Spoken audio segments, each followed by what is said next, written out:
Selamat pagi Bapak Ibu sekalian, selamat bergabung di webinar Esri Indonesia. Perkenalkan saya Aulia dari tim Solution Engineering Esri Indonesia yang pada hari ini akan memandu acara pada webinar kali ini. Pada webinar kali ini kita akan membahas dan mengenal bagaimana konsep AI Assistant and the Rise of Autonomous Geospatial Agent yang memungkinkan organisasi mengotomatisasi analisis geospasial serta mempercepat pengambilan keputusan berbasis data. Kita tahu bahwa setiap organisasi menghadapi kebutuhan analisis geospasial yang semakin kompleks, baik untuk monitoring, analisis spasial, maupun pengambilan keputusan. Melalui pemanfaatan AI Assistant and Autonomous Geospatial Agent, proses analisis, pengolahan, hingga pemanfaatan data dapat dilakukan secara lebih cerdas, otomatis, dan adaptif untuk menghasilkan insight yang lebih cepat dan akurat. Nah, disinilah kita mulai masuk ke pemanfaatan AI Assistant The Rise of Autonomous Geospatial Agent, di mana berbagai proses analisis dapat berjalan secara otomatis dan cerdas sehingga organisasi dapat bekerja lebih efisien dan proses yang terotomatisasi. Saya informasikan kepada Bapak Ibu sekalian, uh, pada webinar siang hari ini dibawakan oleh Mas Faisal selaku software developer solution teknologi platform yang telah hadir di sini. Selamat siang Mas Faisal. Sedikit saya bacakan profil dari Mas Faisal yang merupakan seorang profesional di bidang teknologi dan dengan fokus pada pengembangan software khususnya back-end system automation serta artificial intelligence atau AI dalam konteks GIS. Beliau memiliki keahlian dalam implementasi teknologi geospasial serta pengembangan solusi berbasis GIS yang mendukung kebutuhan organisasi.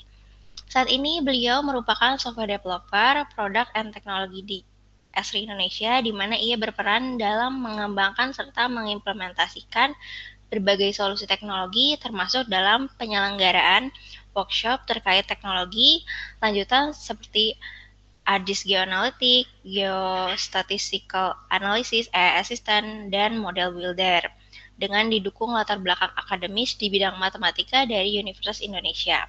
Mas Faisal terus berkontribusi dalam mendorong pemanfaatan teknologi GIS yang inovatif dan aplikatif di berbagai sektor. Jadi tanpa menunggu waktu lama lagi, saya persilahkan Mas Faisal untuk memaparkan materi webinar kita pada hari ini. Silakan Mas Faisal.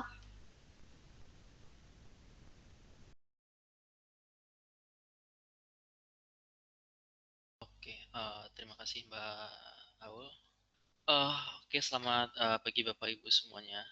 Pada kesempatan kali ini, izinkan saya ya men-share dan membagikan pengalaman kami ya di Esri Indonesia tentang AI agent dan geospatial AI agent.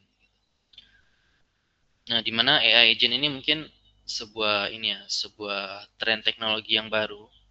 Nah, mungkin Bapak Ibu sudah familiar dengan ChatGPT atau mungkin Gemini gitu, di mana itu merupakan AI chat ya, AI chat assistant. Nah, selanjutnya bagaimana cara AI assistant tersebut bisa mengakses data atau melakukan eksekusi function atau mungkin melakukan copy paste data gitu ya. Misalkan Bapak Ibu punya sebuah data gitu, lalu Bapak Ibu bisa menyuruh AI agent itu melakukan misalkan mendownload datanya misalkan atau mungkin mengcopy datanya copy satu data ke tempat yang lain gitu. Kurang lebih seperti itu.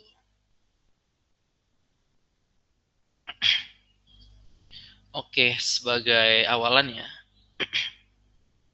di Esri sendiri tentu gitu kita selalu catch up dengan teknologi dan tren teknologi sekarang. Nah, contohnya itu adalah di bidang AI.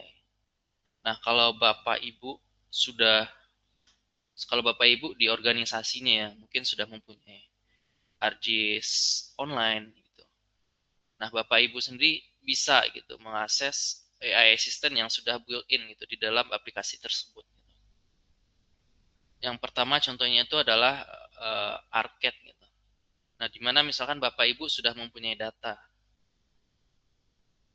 Nah, lalu Bapak Ibu ingin menampilkan simbologinya gitu.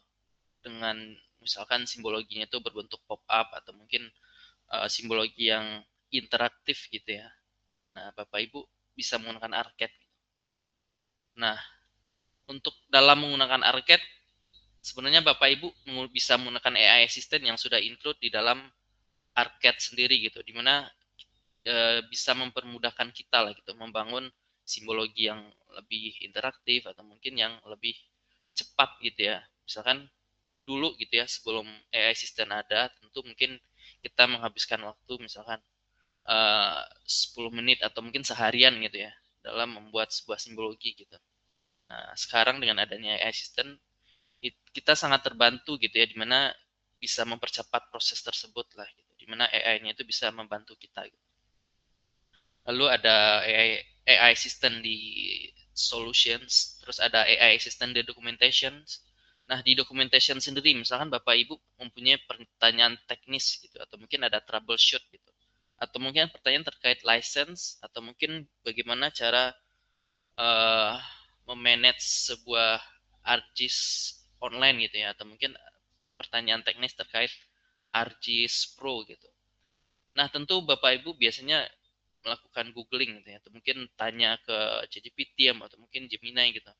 Nah, kalau Bapak Ibu punya ArcGIS online, Bapak Ibu bisa menggunakan fitur AI Assistant di documentation gitu, di mana sumber AI Assistant ini merupakan sumber terpercaya dari Esri langsung gitu ya. Dan juga sumber-sumber yang uh, dimunculkan oleh AI Assistant ini adalah sumber-sumber yang terbaru, kurang lebih seperti itu gitu. Nah, selanjutnya dan masih banyak lagi gitu ya. Contohnya lagi mungkin di survei 123 gitu. Kalau Bapak Ibu punya artis online lalu ingin membuat sebuah survei gitu, survei lapangan untuk orang-orang lapangan gitu ya. Nah, seringkali kita mungkin membuat survei itu secara manual gitu ya. Nah, dengan AI Assistant di survei 123 kita bisa membuat surveinya itu menggunakan prompt saja gitu. Nah, jadi proses pembuatan pembuatan surveinya lebih cepat gitu. Dan juga di AI Assistant di Survey 123 dia itu bisa memberikan rekomendasi gitu ke kita kira-kira field-field apa saja yang dibutuhkan untuk case-case tertentu. Nah, selanjutnya adalah ArcGIS Pro ya. Nah, mungkin di sini produk yang sering kali gitu ya Bapak Ibu gunakan gitu. Kalau Bapak Ibu di dunia geospasial mungkin ya. Nah, di ArcGIS Pro sendiri sekarang sudah bisa menggunakan AI Assistant gitu di ArcGIS Pro-nya. Misalkan Bapak Ibu bertanya tentang sebuah fitur gitu. Kira-kira fitur ini gunanya apa sih gitu. Nah, kalau ingin penjelasan lengkap, Bapak Ibu bisa menanyakan langsung di AI Assistant di ArcGIS Pro-nya. Atau mungkin Bapak Ibu mungkin baru belajar ArcGIS Pro, mungkin 1 hari atau 5 hari lah gitu, kurang dari seminggu. Gitu. Nah, lalu Bapak Ibu sudah paham konsepnya, lalu bingung gitu, kira-kira tombol yang mana yang digunakan. Nah, dengan AI Assistant di ArcGIS Pro, kita bisa melakukan eksekusi, misalkan Bapak Ibu bisa melakukan ngelot data atau mungkin melakukan sebuah geoprocessing tools gitu menggunakan prompt saja gitu. Misalkan Bapak Ibu ngepromptnya misalkan seperti ini, tolong loadkan data dari bla bla bla gitu lalu tampilkan di layer Artist Pro saya gitu. Nah, dengan AI Assistant di Artist Pro itu bisa muncul Bapak Ibu. Nah, atau mungkin Bapak Ibu ingin melakukan simbologi gitu. Nah, dengan AI Assistant kita bisa ketik langsung gitu, tolong lakukan simbologi berdasarkan ini gitu. Atau mungkin Bapak Ibu ingin ngerunning sebuah geoprocessing gitu. Nah, Bapak Ibu bisa melakukan prompt kurang lebih seperti ini sih. Dengan apa? Gunakan layer ini, terus lakukan geoprocessing misalkan buffer sejauh 5 km gitu. Nah, itu kalau Bapak Ibu mengetikkan prompt seperti itu di AI Assistant Artist Pro, itu kurang lebih Bapak Ibu sudah bisa lah gitu melihat hasilnya gitu. Nah, untuk mengaktifkan fitur tersebut, Bapak Ibu harus punya ArcGIS Online dulu. Nah, di ArcGIS Online itu uh, kalau Bapak Ibu uh, punya akses administrasi gitu ya. Nah, kalau nggak punya akses admin, mungkin bisa request ke adminnya untuk enable fitur AI assistant-nya gitu. Nah, kurang lebih seperti itu. Nah, dan banyak lagi produk-produk di Esri yang sudah built-in gitu ya, AI assistant gitu. Nah, selanjutnya kita lanjutkan. Nah, ArcGIS is becoming agentic. Nah, dengan fitur AI assistant ini tentunya membuka sebuah possibility baru gitu Bapak Ibu. Yang pertama itu adalah AI assistant. Nah, di mana produk-produk Esri atau produk-produk seperti ArcGIS Pro, Business Analyst, Story Map, Survey 123 dan produk-produk lain itu sudah ada built-in AI assistant-nya di sana. Nah, kita bisa mengaktifkan fitur tersebut lewat admin ArcGIS Online gitu. Nah, selanjutnya adalah agentic mapping apps gitu. Bayangkan Bapak Ibu mempunyai sebuah dashboard gitu, atau mungkin mempunyai sebuah web GIS gitu ya, di mana ada data, misalkan datanya itu bisa berupa data 2D ya, 2D polygon atau mungkin 2D point dan lain-lain gitu. Atau mungkin Bapak Ibu mempunyai sebuah apa data CCTV gitu ya. Nah, dengan agentic mapping apps, Bapak Ibu bisa menanyakan langsung gitu. Jadi di sebelah kirinya itu ada chat box, semacam chat box. Nah, lalu di sebelah kanannya itu ada sebuah map gitu ya, atau mungkin CCTV atau apa gitu ya mungkin ya. Nah, jadi Bapak Ibu bisa berinteraksi langsung gitu dengan data-data yang tampil di map tersebut gitu. Misalkan tolong lakukan query data ini gitu. Atau mungkin tolong lakukan filter data dari tanggal 2003 sampai 2024 ya. Nah, otomatis data tersebut akan muncul di map-nya gitu. Nah, lalu ada tren teknologi baru juga Bapak Ibu. Di mana bagaimana mengintegrasikan ArcGIS gitu dengan uh, sebuah platform AI gitu. Misalkan Bapak Ibu sudah berlangganan ChatGPT atau mungkin sudah berlangganan Claude atau Gemini. Gitu. Nah, lalu bagaimana sih mengintegrasikan Gemini atau Claude atau ChatGPT yang sudah kita punya dengan ArcGIS online gitu. Nah, di sini uh, ada konsep namanya MCP ya. Nah, mungkin ini akan kita bahas nantinya lebih dalam. Dimana ini sebuah protokol gitu ya, yang bisa mengenable fitur tersebut. Gitu. Atau mungkin ada approach lain yaitu agent to agent, di mana Bapak Ibu di ArcGIS Bapak Ibu mempunyai sebuah AI agent di ArcGIS. Nah, ini akan kita bahas juga bagaimana cara membuat AI agent di ArcGIS.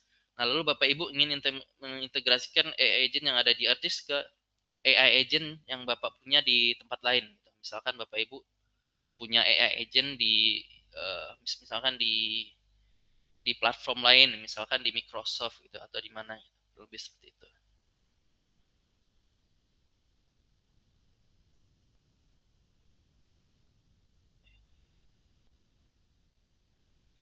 Oke, kita coba next. Jadi apa itu AI agent? Mungkin ini ya, secara umum AI agent itu kurang lebih AI seperti yang kita tahu lah, LLM atau mungkin ChatGPT lah, itu gambaran gambaran yang gampang yang kita lihat ya Bapak Ibu ya. Jadi AI tersebut dia itu bisa mengakses sebuah tools, knowledge dan memory gitu. Kurang lebih seperti itu. Atau mungkin yang lebih fokus lagi mungkin kita bahas geospatial AI agent ya. Nah, geospatial AI agent ini adalah sebuah AI agent yang sudah diberikan gitu spesialisasi dan fokus ke geospatial task gitu ya. Nah, bayangkan gitu Bapak Ibu mempunyai sebuah LLM seperti ChatGPT gitu ya. Nah, lalu LLM tersebut bisa mengakses gitu beberapa geospatial tools gitu seperti buffer atau mungkin proximity analysis misalnya. Atau mungkin dia itu bisa melakukan sebuah rekonstruksi geospasial mungkin ya, point to line atau mungkin line to polygon dan lain-lain. Nah, dan juga LLM tersebut bisa punya akses gitu ke knowledge gitu. Misalkan dia bisa punya akses ke data-data di BMKG atau mungkin data-data di BNPB gitu terkait kebencanaan gitu ya. Dan juga bisa mempunyai memori gitu. Nah, jadi sehingga konteks konteks teksnya itu dia paham gitu.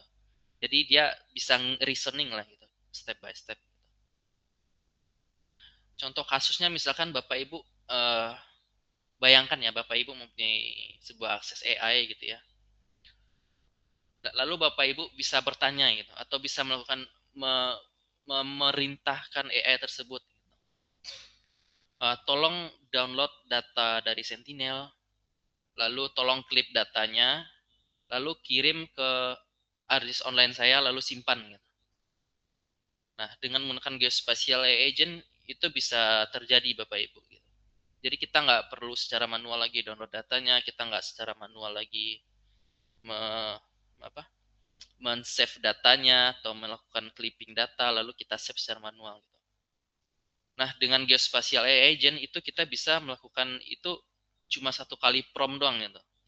Kita cuma bisa ngirim perintah tersebut lalu AI-nya itu bisa mengeksekusi lah secara otomatis lalu. Nah, sehingga akhirnya data yang kita minta di awal itu sudah tersedia di artis online atau mungkin di tempat yang Bapak Ibu mau. Nah, ini adalah sebuah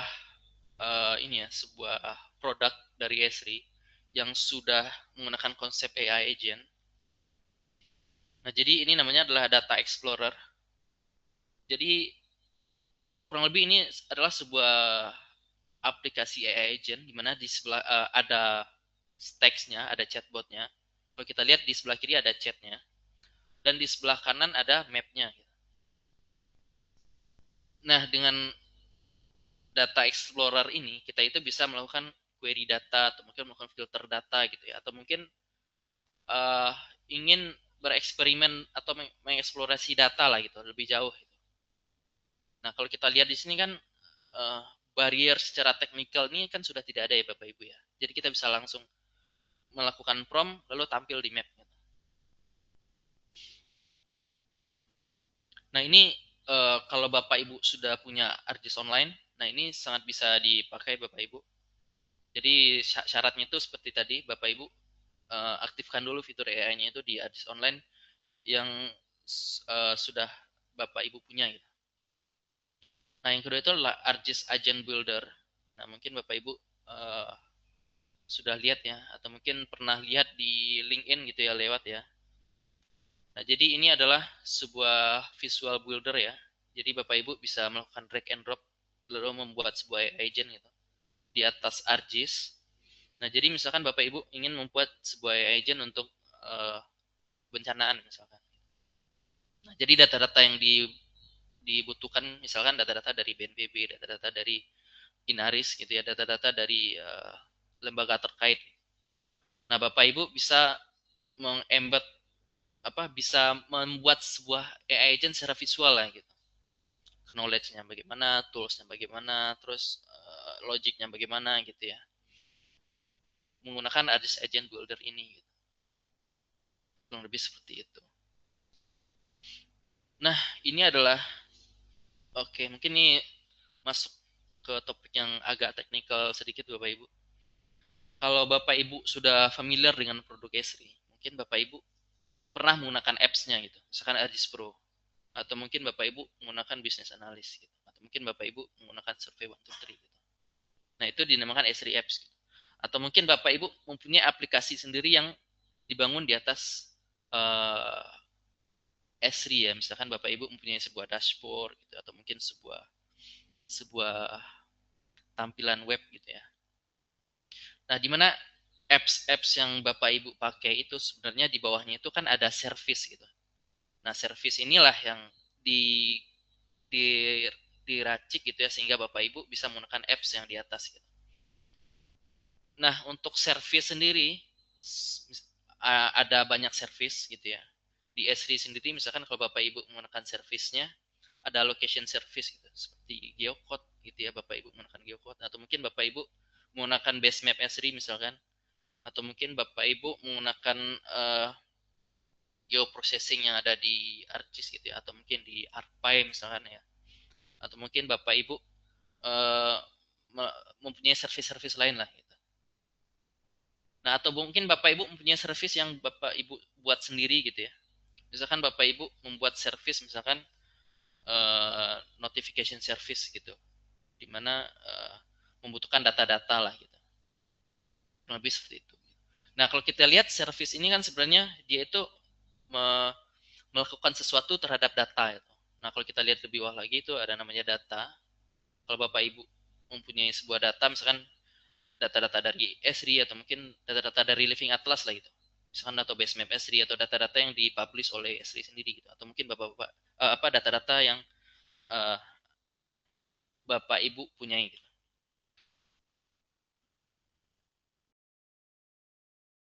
Nah, dengan AI atau agentic AI, posisinya sekarang bagaimana gitu. Nah, yang awalnya itu adalah apps, service data. Nah, sekarang di atas service itu nggak langsung apps gitu, yaitu agents. Nah, di mana apps itu kan dibuat oleh manusia gitu ya. Untuk manusia lah, dipakai oleh manusia apps itu. Nah, bagaimana kalau apps itu atau service itu dipakai oleh AI gitu. AI agent atau mungkin LLM lain lah gitu. Nah, itu kita lihat ada sebuah layer baru ya, itu agents gitu. Ada core geospatial dari S3 agent atau mungkin ada agent builder dan agent SDK gitu ya. Nah, jadi di agent ini Bapak Ibu bisa membuat agent sendiri lah gitu menggunakan agent builder yang sudah ada di S3 gitu ya. Nah, untuk agent builder sendiri ini kita harus tunggu dulu Bapak Ibu rilisnya kapan gitu ya. Nah, kurang lebih seperti itu gitu. Nah, yang awalnya bentuknya itu adalah data, service, dan apps. Nah, sekarang dengan adanya AI agent mungkin sudah bertambah gitu. Dimana data, service, agents, baru apps gitu. Kurang lebih seperti itu gitu.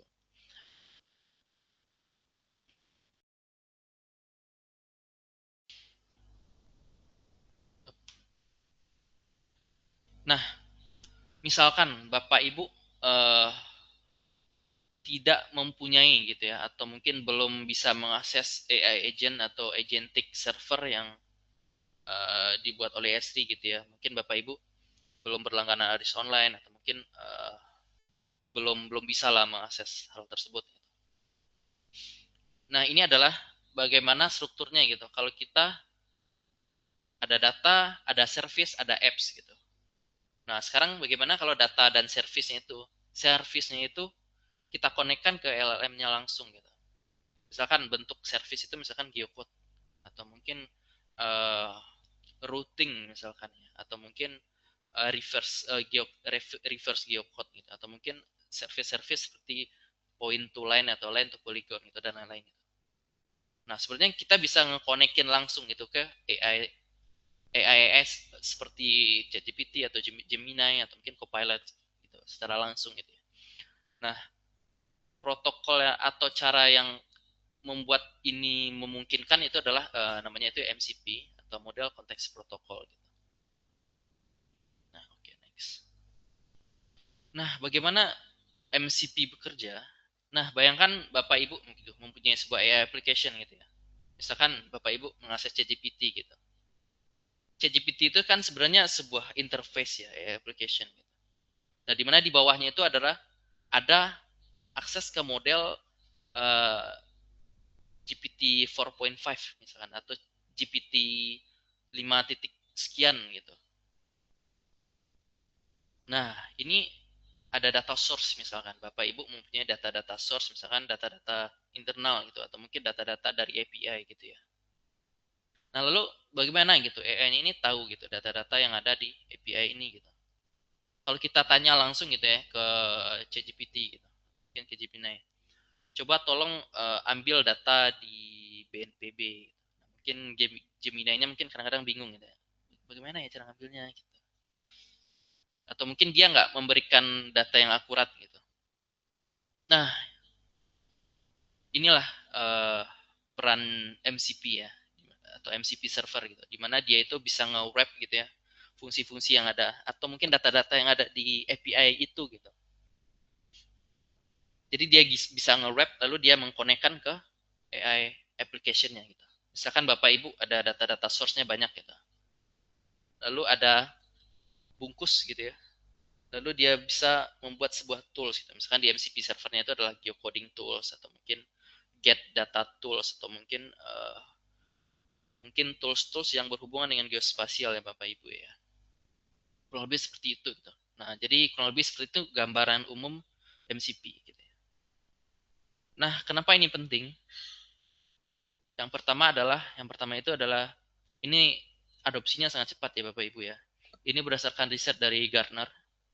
Kalau kita lihat ya pada tahun sebelumnya 2025 atau mungkin 2024 gitu.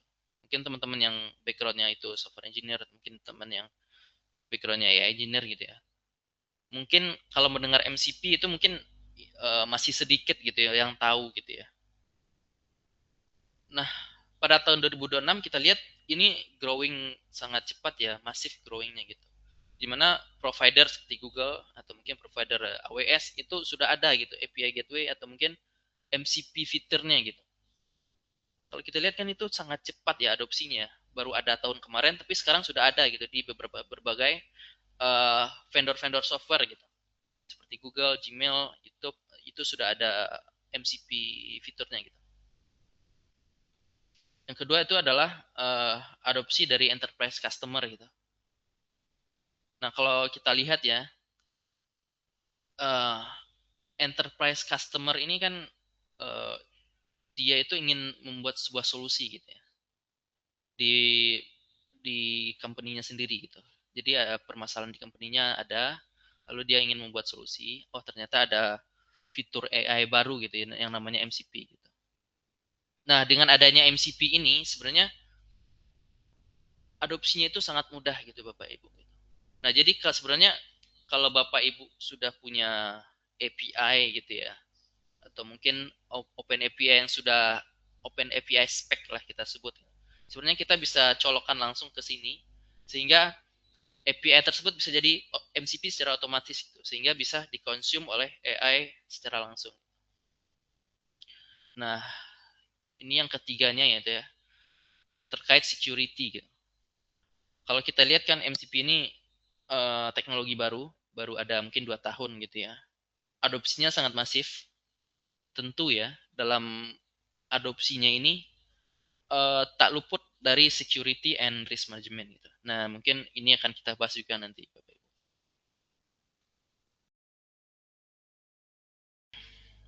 Nah, ini adalah sebuah solusi gitu ya, yang coba kita kerjakan gitu ya di Esri Indonesia. Misalkan Bapak Ibu mempunyai sebuah data gitu di artis online atau mungkin Bapak Ibu mempunyai sebuah data itu di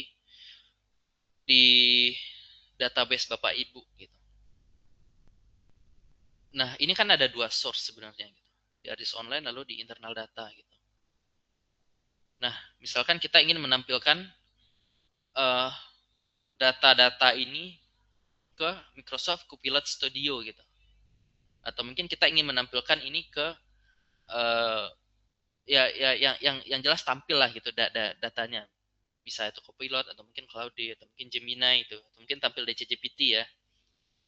Nah, untuk mengkonekkan hal ini, kita itu membuat sebuah MCP server di mana dia itu bisa menampilkan sebuah map ya, bisa mengambil data di artis online, bisa menampilkan data-data internal gitu ya.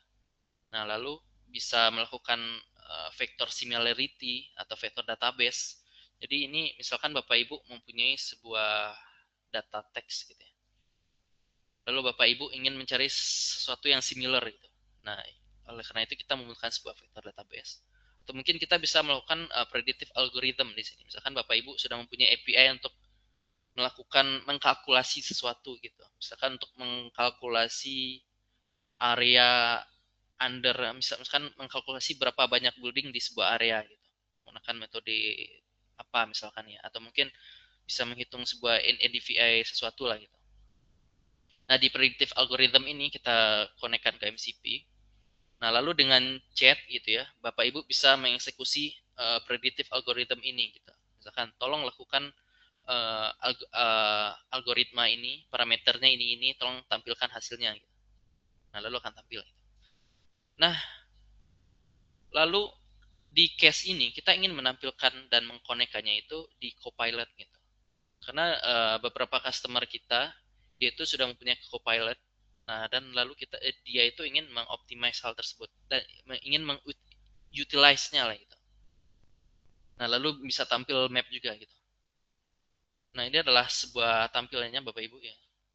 Jadi sebelah kirinya ini adalah chat dari Copilot Studio.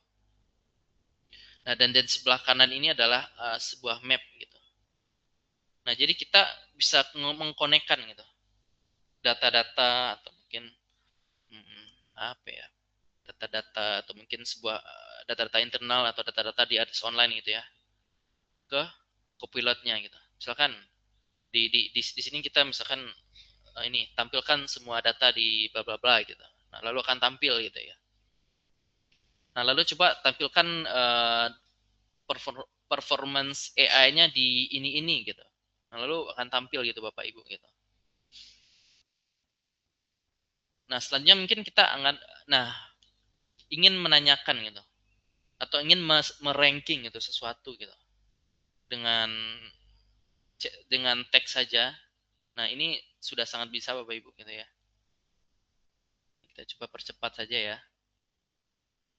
Nah, selanjutnya mungkin kita coba cari gitu. Coba cari sebuah data yang relevan gitu ya dengan uh, lokasi fasilitas kesehatan itu. Nah, lalu akan tampil gitu. Data-data yang uh, mungkin ini ya, mungkin similar gitu dengan hal tersebut. Nah, sekarang coba tampilkan data ini ke map-nya gitu. Nah, setelah kita eksekusi, nah ini akan tampil langsung di map ya Bapak Ibu ya. Kalau Bapak Ibu lihat kan sudah tampil data-data di map gitu. Nah, sekarang mungkin kita coba kita skip dulu. Oh, coba kita skip. Nah, ini adalah contoh kasus. Nah, sekarang kita coba next gitu ya di kasus selanjutnya. Nah, di kasus yang lain kita itu ingin mengkonekkan gitu data-data yang Bapak Ibu punya gitu ya. Data-data yang ada di third party. Kan Bapak Ibu punya data dari vendor-vendor yang Bapak Ibu punya gitu ya atau mungkin data-data pihak ketiga gitu ya. Nah, dan lalu Bapak Ibu punya data di Artis Online atau mungkin Bapak Ibu ingin mengambil data di Argis gitu. Nah, lalu uh, kita ingin tampilkan gitu dengan AI. Yang pertama itu ingin menampilkannya dalam bentuk web aplikasi atau custom web application. Jadi berbentuk web seperti tadi.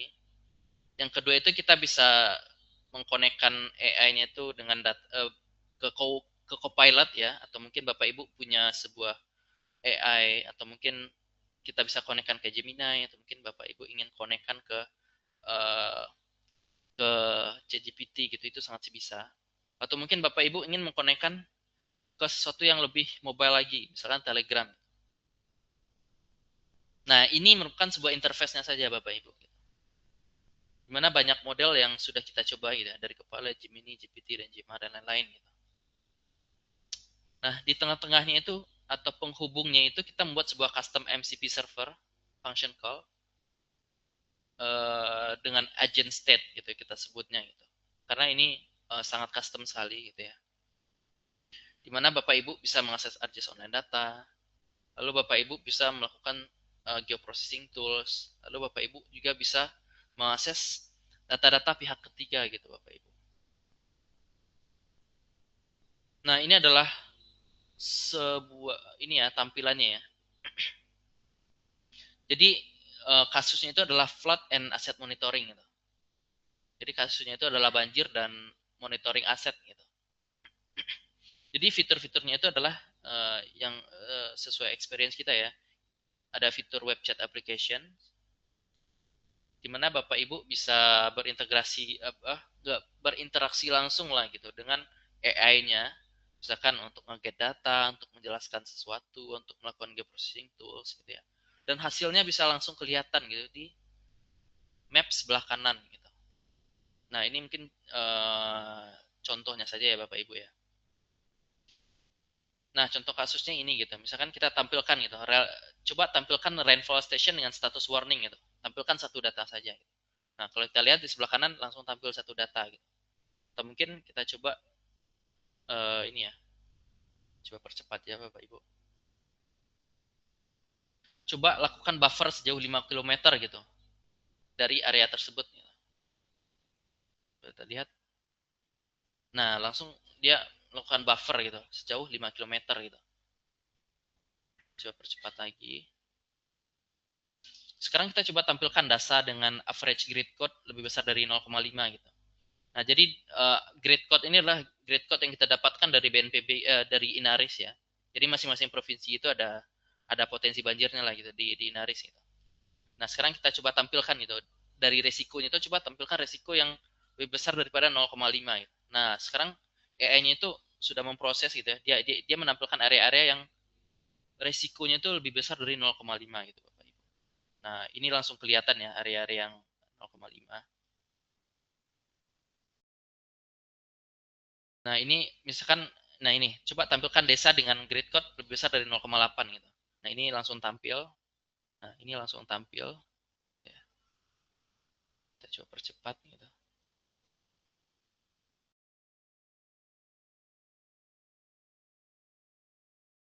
Pencet nah, gitu. Nah, kurang lebih seperti itu Bapak Ibu gitu. Nah, sebenarnya di sini kita ada buat 3 fitur gitu ya. Pertama itu web chat application yang seperti kita lihat tadi. Yang kedua itu adalah task scheduling. Yang ketiga itu adalah skills and recommendation. Nah, kita bahas yang pertama itu web chat application yang seperti Bapak Ibu lihat ya di layar itu. Dimana ada chat application, ada chat application gitu ya, bisa kita lakukan prompt, lalu chat application-nya bisa tampilkan data. Kedua itu adalah task scheduling. Task scheduling itu bayangkan gitu, Bapak Ibu memerintahkan AI, misalkan, tolong lakukan ini gitu ya. Misalkan Bapak Ibu ingin membuat reporting harian gitu. Kan lumayan capek ya, misalkan harian secara sehari gitu kita ingin buat reporting. Nah, sekarang kita bisa perintahkan AI gitu, misalkan, tolong buatkan reporting banjir gitu ya. Reporting data banjir atau mungkin reporting sesuatu lah gitu. Dengan format ini gitu ya. Uh, Lakukan setiap hari, setiap jam 7 pagi, lalu hasilnya kirimkan ke email saya. Nah, kita bisa menyuruh AI melakukan itu Bapak Ibu. Nah, coba bayangkan Bapak Ibu lagi jalan ya misalkan. Bapak Ibu punya akses ke yang WA atau mungkin Telegram ya. Coba bayangkan Bapak Ibu bisa berintegrasi langsung dengan AI agentnya. Gitu. Membuat reporting, melakukan geospatial data, atau mungkin melakukan hal-hal yang terkait geospasial lainnya lah. Gitu. Nah, yang ketiga itu adalah skills and recommended action. Nah, maksudnya ini adalah coba bayangkan gitu ya. Karena pengguna AI, chat AI ini kan mungkin orang yang nggak paham teknikal gitu ya. Atau mungkin orang-orang yang hmm, ya orang-orang yang kurang paham teknikal lah gitu. Nah, dengan skill and recommended action ini sebenarnya kita bisa menyuruh gitu. Misalkan setiap ada orang yang misalkan ingin mendapatkan info tentang banjir gitu atau mungkin uh, data-data risiko banjir gitu ya. Nah, kita bisa me, mendefinisikan lagi gitu. Kalau ada yang bertanya terkait hal tersebut, kita bisa misalkan ambil data dari BNPB lalu uh, summary datanya dan bla bla bla gitu. Nah, kita bisa bisa menuliskan itu ke AI Bapak Ibu gitu. Atau mungkin recommended action gitu. Mungkin Bapak Ibu sudah mempunyai ahli di bidang geospasial atau mungkin Bapak Ibu punya senior geospasial apa misalkan ya. Nah, lalu Bapak Ibu ingin menyalin ke knowledge-nya gitu. Nah, sebenarnya orang tersebut bisa menuliskan knowledge-nya atau bisa bisa menuliskan ilmunya kembali ke AI dan AI-nya ini bisa bisa inilah kurang lebih bisa belajar dari uh, pengalaman orang tersebut gitu. Kurang lebih seperti itu Bapak Ibu. Nah, selanjutnya adalah challenge ya.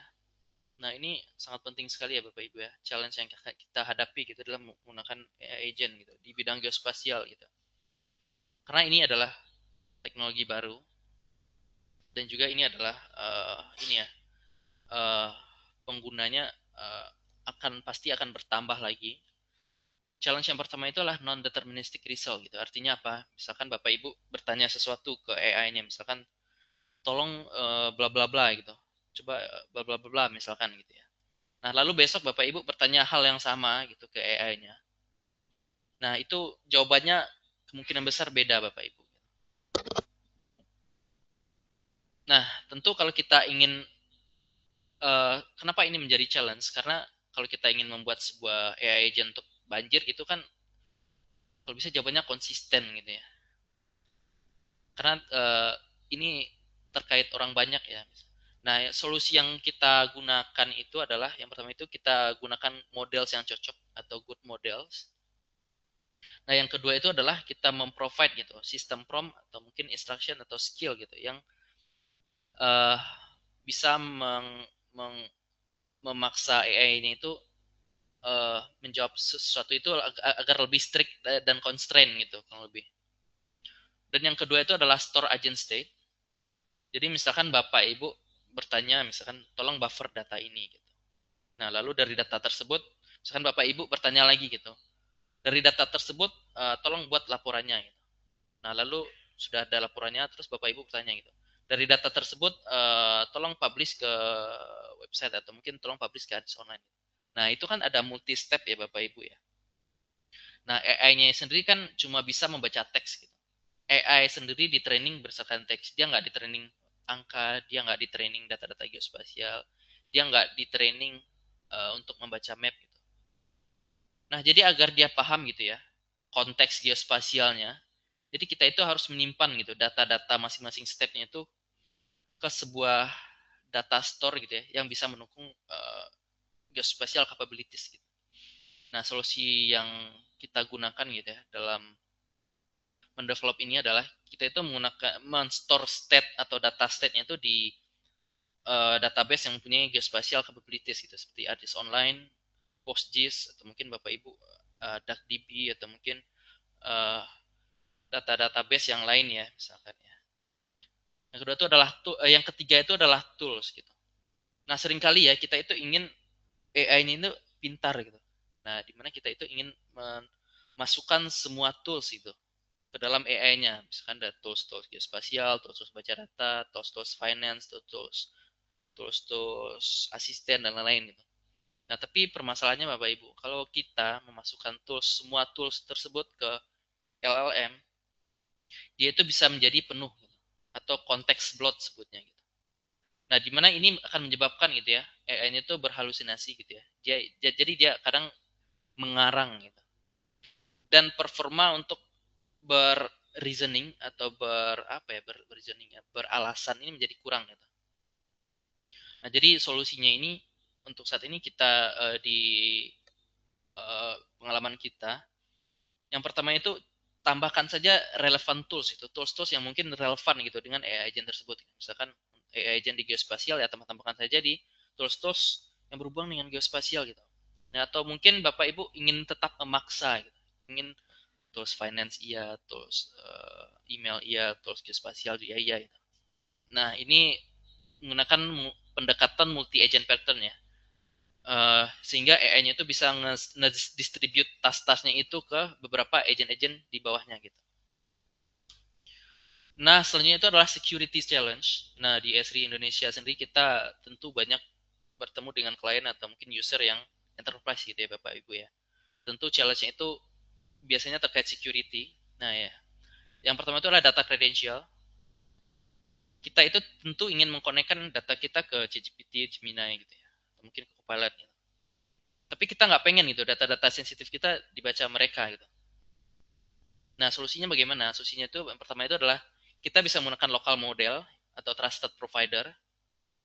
Kalau Bapak Ibu tidak mempunyai data lokal model atau mungkin trusted provider gitu ya, atau mungkin Bapak Ibu cuma ngedevelop sendiri gitu, Bapak Ibu bisa menggunakan opsi kedua, itu give limited data to LLM. Jadi kita memberikan data ke LLM-nya itu secukupnya aja gitu, summary-nya aja gitu. Nah, atau mungkin Bapak Ibu masih ingin menggunakan LLM gitu, tapi tidak ingin memposting data ke LLM-nya gitu, sedikit pun gitu. Jadi instead of returning data, kita itu bisa kasih summary-nya aja. Atau mungkin kita kasih hasil referensinya aja gitu. Misalkan nih, kita membuat sebuah AI agent gitu ya, tolong lakukan buffer gitu. Nah, jadi dia AI-nya tuh nggak membaca data kita gitu, cuma menjalankan prosesnya doang gitu. Nah, sehingga hasilnya itu kurang lebih proses sukses gitu. Hasilnya itu di store di ID ini gitu. Atau mungkin ini uh, toolsnya sudah saya eksekusi, kamu bisa klik link ini untuk menampilkan. Nah, yang kedua, selanjutnya security challenge-nya itu adalah prompt injection atau dangerous prompt gitu. Tentu kita tidak ingin gitu ya, LLM ini yang awalnya kita agung-agungkan gitu ya, menjadi sebuah pisau bagi kita gitu. Tentu kita tidak ingin gitu LLM ini mendelete data kita secara sengaja atau tidak sengaja ya, atau mungkin LLM-nya ini uh, ada prom-prom jahatnya lah gitu. Nah, solusinya bagaimana gitu ya? Solusinya itu adalah expose MCP atau tools-tools tadi yang hanya non-destructive operation gitu. Jadi operasi-operasi yang tidak berbahaya gitu ya. Nah, yang kedua itu cuma tambahkan MCP yang benar-benar trusted gitu. Yang ketiga itu adalah kalau bisa gitu ya, gunakan LLM provider atau mungkin AI provider gitu ya, yang mempunyai human in the loop confirmation. Jadi setiap aksi itu butuh konfirmasi kita gitu. Lalu yang keempat itu adalah kalau ada sesuatu yang butuh delete atau mungkin sesuatu yang kritikal gitu ya, sebaiknya itu tidak diekspos ke AI-nya, melainkan kita yang lakukan secara manual gitu. Karena kalau kita kasih ke LLM bisa jadi dia mengeksekusi hal-hal yang berbahaya ya, sehingga kita bisa kehilangan pekerjaan gitu. Nah, selanjutnya itu adalah transparansi cars gitu ya, building trust in AI. Jadi ini mungkin sebagai penutup ya Bapak Ibu ya. Kalau Bapak Ibu menggunakan AI assistant atau mungkin AI yang ada di Esri, di ArcGIS, tentunya jadi di Esri sendiri dia itu ada nama transparansi cars. Jadi semua penggunaan AI, model apa yang digunakan, data-datanya dikumpulkan atau tidak, itu bisa Bapak Ibu lihat di sini gitu. Jadi customer-customer yang mungkin di enterprise gitu ya, yang concern terhadap AI atau mungkin security, ini bisa lihat ini karena ini sangat transparansi gitu. Lebih seperti itu.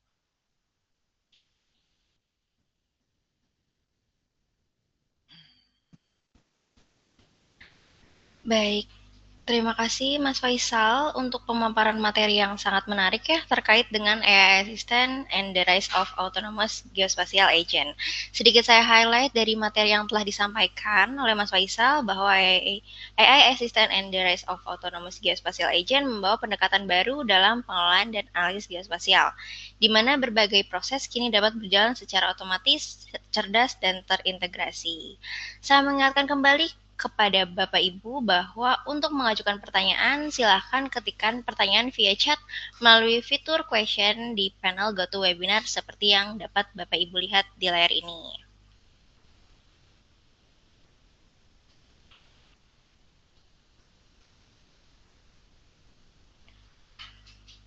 Diingatkan kembali kepada Bapak Ibu, kami akan memberikan hadiah kepada satu penanya pertama dan dua penanya dengan pertanyaan paling menarik yang akan dipilih langsung oleh presenter kami.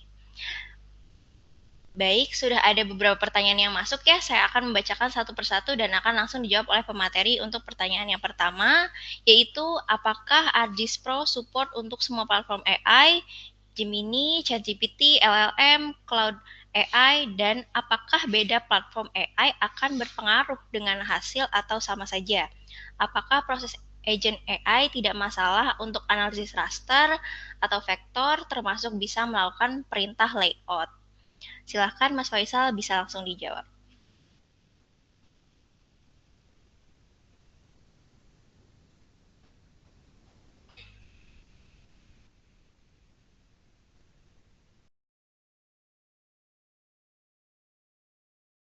Oke, untuk pertanyaan pertama, apakah ArcGIS Pro support untuk semua platform AI? Ya. Uh, untuk ArcGIS Pro sendiri itu sebenarnya sudah ada AI-nya sendiri. Jadi kita nggak perlu berlangganan lagi Bapak Ibu semua. Jadi sudah ada model yang sudah sediakan Esri gitu ya. Jadi Bapak Ibu tidak perlulah menggunakan Gemini, ChatGPT dan lain-lain gitu. Jadi kalau misalkan selanjutnya mungkin kita coba saya baca lagi pertanyaannya. Dan apakah beda platform ini akan berpengaruh dengan hasil atau sama saja gitu. Kalau Bapak Ibu menyuruh AI tersebut misalkan melakukan penulisan gitu ya, penulisan teks gitu. Teks kreatif, nah tentu itu sangat beda akan beda Bapak Ibu gitu. Misalkan membuat reporting gitu ya, atau mungkin membuat sesuatu gitu. Nah tentu hasilnya akan beda gitu. Nah selanjutnya uh, apakah proses agen AI ini tidak masalah untuk analisis raster atau vektor gitu, termasuk bisa melakukan perintah layout gitu. Nah sebenarnya ini sudah bisa Bapak Ibu gitu. Jadi AI agent ini sudah jadi kalau tools-toolsnya itu sudah terdefinisikan dengan baik.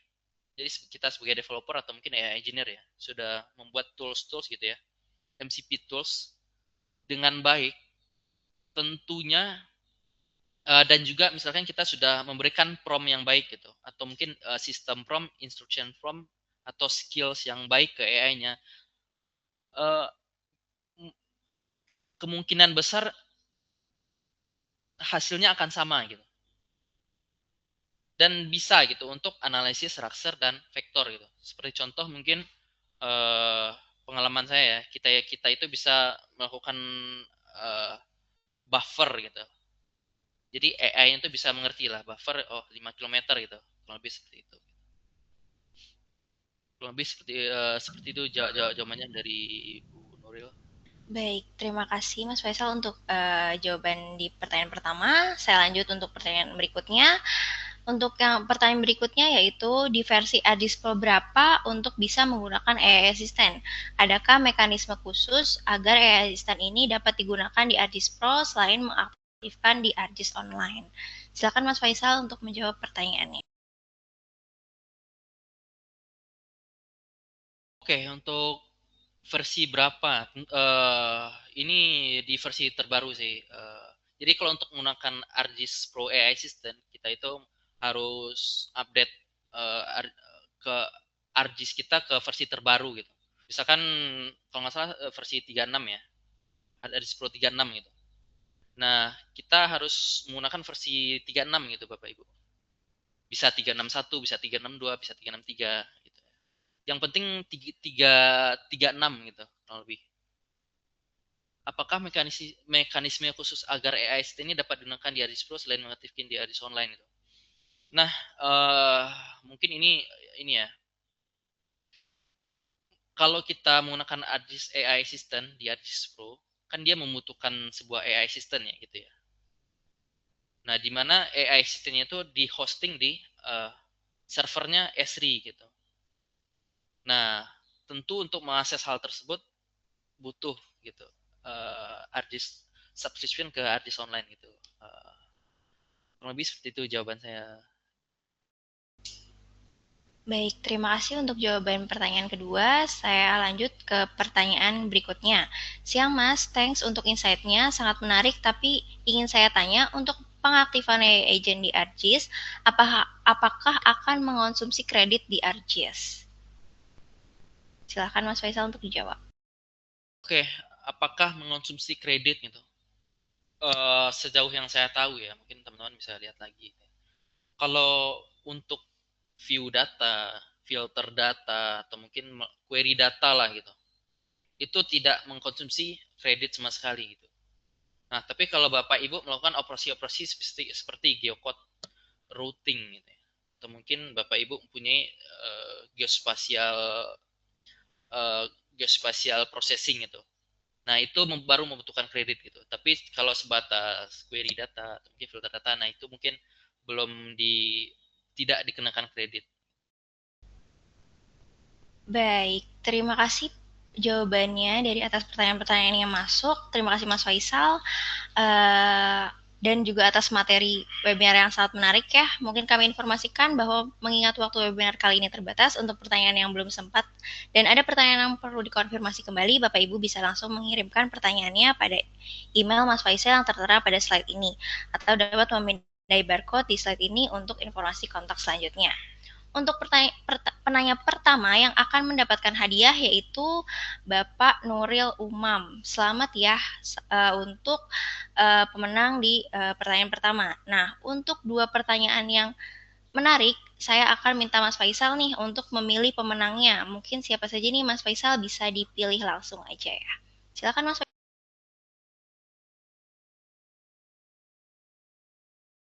Oke, Mbak. Baik. Nah, mungkin untuk pertanyaannya mungkin karena banyak ya, mungkin kita pilih dua yang terbaik aja. Nah, yang pertama itu adalah yang technical gitu ya. Nah, yang pertama itu adalah pertanyaan teknikal yang akan kita lihat dan yang kedua itu adalah pertanyaan yang terkait philosophical gitu atau mungkin secara fondasinya. Uh,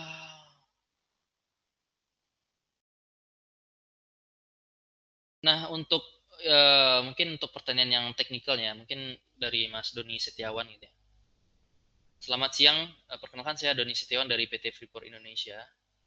Pertanyaannya, apakah AI agent wajib dideploy di dalam intranet gitu, atau cukup diakses via API eksternal gitu? Jika seluruh service dan data kita berada di enterprise intranet, dan apakah Adis Online bisa membaca data yang kita deploy di enterprise intranet? Terima kasih. Ini mungkin pertanyaan yang sangat teknikal ya. Tentu gitu, AI agent ini kalau kita deploy AI-nya itu di modelnya itu di intranet atau mungkin di infrastruktur kita, itu sangat bisa gitu. Nah, pertanyaannya ketika uh, via API eksternal gitu ya. Nah, kalau data-datanya itu misalkan butuh API eksternal gitu ya. Nah, tentu kita harus mau mau nggak mau ya menyediakan sebuah proxy keluar gitu. Atau mungkin kita membuat sebuah metode yang aman gitu untuk mengkoneksikan ke luar gitu.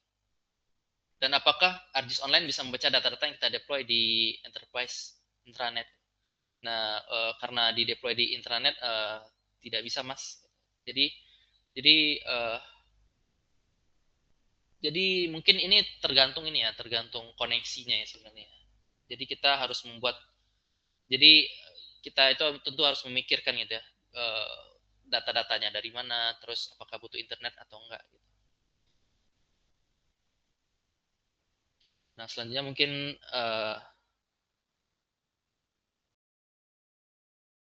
pertanyaan kedua ya, mungkin pertanyaannya. Bentar, coba lihat dulu. Nah ini mungkin yang non technical mungkin yang paling menarik ini ya dari dari Enrico Gracia gitu. Siang Mas gitu. Agen otonom membutuhkan akses masif ke data telemetri dan lokasi agar berfungsi maksimal. Bagaimana platform GIS menyeimbangkan kemampuan agen untuk melakukan analisis aktif lintas domain tanpa melanggar privasi geografis individu. Gitu. Nah, berarti ini ya, berarti kita itu tidak ingin data-datanya itu terekspos gitu. Nah, kalau dari pengalaman kita sih sebenarnya kalau kasusnya seperti ini eh, tentu kita tidak mengekspos datanya ke LLM gitu. Jadi kita itu cukup memberikan sebuah reference ID gitu ya agar AI-nya itu tahu gitu. Jadi kurang lebih AI-nya itu merespon misalkan kalau setelah dia melakukan sebuah processing jadi dia itu tidak memberikan data mentahnya, cuma hanya memberikan hasil dan reference ID di mana data tersebut disimpan. Misalkan uh, proses sudah tereksekusi, gitu. Hasilnya bisa kamu akses di reference ID bla bla bla gitu. Nah kurang lebih untuk pendekatan yang lintas domain dan tanpa melanggar privasi kurang lebih seperti itu Mas Enrico Gracia. Baik, terima kasih Mas Faisal dan selamat untuk para pemenang yang sudah disebutkan tadi ya oleh presenter. Kami akan menghubungi kembali via email untuk pengiriman hadiahnya. Dan untuk Bapak Ibu yang sudah saya sebutkan pertanyaannya pada sesi live webinar ini, semoga dapat menjawab dan memperjelas kembali mengenai materi yang disampaikan hari ini.